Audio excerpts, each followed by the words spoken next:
Attention, attention, attention. Ici Jetfire du Forum. Et depuis à peu près une couple de semaines, j'ai profité d'un spécial de Toys R Us qui me fait sauver 1$ à ce Power Glide Commander Cyberverse. Moi, j'ai jamais été vraiment fan des légions de type légende. J'en ai acheté quelques-uns, mais acheter toutes les figurines de tous les personnages du film, ça m'intéresse pas vraiment. Mais ce Power Glide-là m'intéressait parce que, en plus de pas vraiment être une légende, ben, je veux dire, une figurine de style Cyberverse, le Commander. Commander, c'est à peu près, comment je pourrais dire ça? À peu près un gros légende, un gros Cyberverse, mais un peu plus petit qu'un basique. Un peu plus petit que les figurines style Powercar comme Banner. Fait qu'en gros, on a des. Je me suis procuré Power Glide, qui a le même mode alternatif que son homologue G1, qui est un A10 Thunderbolt, qui est un jet qu'on a vu dans Transformer 1 et que moi c'est un jet que je trouve vraiment malade, épique. Il a à peu près les mêmes couleurs de Power Glide, mais plus un ton sérieux. Donc au lieu de rouge clair ou de blanc comme de la version Universe, on a un rouge vin plus foncé, plus sérieux, plus militaire. On a deux signes Autobo sur chaque aile, qui pourrait être, comment je pourrais dire ça, qui ressemble beaucoup au signe Autobo de la garde élite animateur, je dirais. Il y a une batterie de missiles ici, et une autre batterie avec une arme ici, une mitraillette, je dirais. Et il y a un canon devant, qui est une genre de mitraillette. Et bien sûr, des trains d'atterrissage. Un train d'atterrissage. Il n'y en a pas d'autres derrière, malheureusement. Mais il y en a un. Mais on pourrait utiliser, je pourrais dire, les mains comme train d'atterrissage. Mais c'est pas vraiment des roues. Bon. Bien entendu, il y a deux turbines ici. C'est vraiment je veux dire, un modèle plus petit, extrêmement réaliste. Tu sais, je veux dire, c'est la version Power Glide des films. Et c'est ce que j'attendais. Malheureusement, je crois pas qu'on va avoir cette figurine-là en Voyager ou en Ultra. Moi, je me suis jamais procuré le Universe, mais malheureusement, même si j'achète celui-là, je veux me procurer le Universe. NK, qui est rouge et blanc, et non blanc comme le Universe. Bon, on va vous faire comparer à le seul légende que j'ai acheté de Revenge of the Fallen, Springer. Springer était supposé être au départ, je pense, un personnage de Revenge of the Fallen, mais il a été effacé. C'est donc que je vais vous comparer. Springer est un V22 Osprey, hélicoptère qu'on a vu souvent dans les films. Bonne grandeur, malgré que lui, il vaut peut-être 2-3$ que Springer. Bon. On va le faire comparer aussi à un personnage que tout le monde a en Deluxe, qui est Bumblebee Dark of the Moon, qui est un bon Deluxe, mais pas le meilleur. Fait que je vous fais comparer. Bon. Je vais sûrement peut-être m'acheter l'Arche. Je sais pas, l'Arche. À un moment donné, je voulais l'acheter. Au début, je voulais l'acheter. À un moment donné, j'ai décidé. À un moment donné, je l'ai vu en spécial. Je l'ai pas acheté.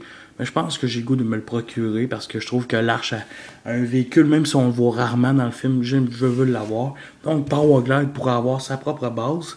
Et il y a des chances que si Crowbar et Hatchet ne sortent pas en Deluxe ou en Voyager, je vais sûrement me procurer Hatchet en Commander, qui est à peu près la même grandeur que Power Glide, et Hatchet, qui est un Cyberverse tout à fait normal.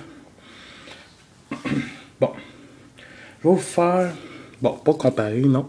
Commençons en transformation. C'est simple. Ici, nous enlevons les armes, qui sont quand même bien faites. Bon. Nous poussons les pieds. Bon, les pieds, ça, c'est facile. Les pieds sont simples. C'est plus. Ça paraît que la figurine a été vite faite. Mais c'est pas grave. Les pieds offrent des pieds assez ridicules. comparé au Universe. Mais bon, pour sa taille, c'est peu... on peut pas leur demander grand-chose. Bon, maintenant, on trace de même, on tourne de même. C'est simple. Bon. Après, la tête. La tête de Powerglide, qui est une tête qui ressemble beaucoup à G1, qui a beaucoup de détails. Vraiment un très beau hommage au vrai Powerglide. Maintenant, les mains. Bon, ça garde le style G1 avec les ailes qui vont vers le haut. Ça offre quelque chose de différent, beaucoup moins G1, mais tout à fait efficace. Les pieds, ils tiennent bien, mais sont pas, je dirais, il aurait pu modifier un peu les pieds. Bon, les armes, c'est simple. Une batterie de missiles qu'on peut replier de même. Et si on veut, on peut construire une énorme arme, je dirais, pour le personnage de Powerglide, qui pourrait être utilisé comme ça. Bon, je pense que j'avais séparé les deux armes. En réalité, les deux armes sont supposées arriver à peu près comme ceci. Bon. Bon, c'est simple. Malheureusement, ici, nous pouvons modifier les deux jambes. Ils peuvent bouger 360 degrés. Les pieds, non, à part les replacer. Les mains, ici, ça tourne. Donc, nous avons les mains, non. Nous pouvons quand même les replier, quand même, les bras, pour qu'ils attaquent. Malheureusement, ici, ça tient un peu mal. Je veux dire, ça décolle, mais ça tient bien, mais... disons que c'est une petite affaire, puis elle peut très bien casser. Bon, la tête ne peut pas malheureusement tourner. Puis si nous voulons, nous pouvons placer les armes, les missiles en dessous, comme en mode passif, je dirais. Bon, à peu près ça. Bon. Bon, je vais vous faire comparaître.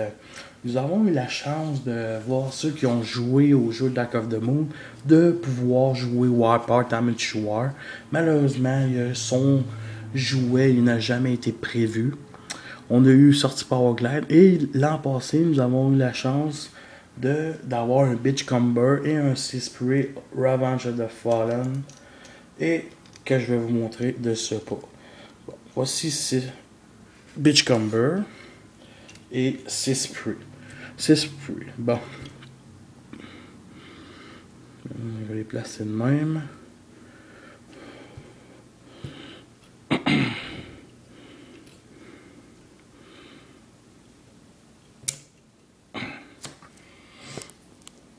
Bon.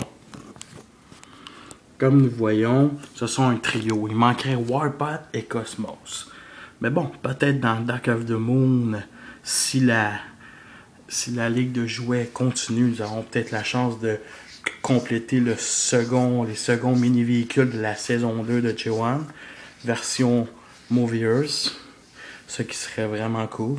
Fait que je vous laisse avec ces dernières images que Bumblebee arrive pour appeler des renforts, pour botter des culs à des Decepticons. Merci et à la prochaine.